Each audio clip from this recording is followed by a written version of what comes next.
ډیرو درنو او قدرمنو اوریدونکو پام وکړئ د نن ورځې څلور تازه مهم او وروستیو خبرونو ته.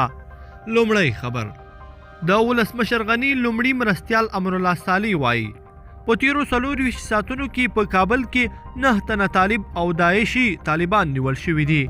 نوموړي په فیسبوک پاڼه لیکلي چې د کابل پوهنتون د وروستي برید په تړاو یو بل کس هم د افغان ځواکونو لخوا نیولی دی.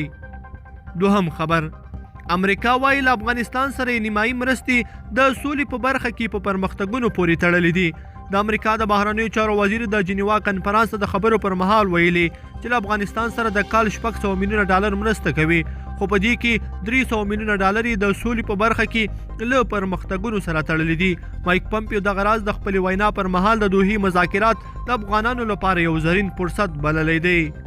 دریم خبر ولسمشر غني وایي چې افغان ځواکونه اوس پیاوړي شوي دي او په دې وروستیو کې ډېرې ولسوالۍ بیرته له طالبانو څخه نیولې دي.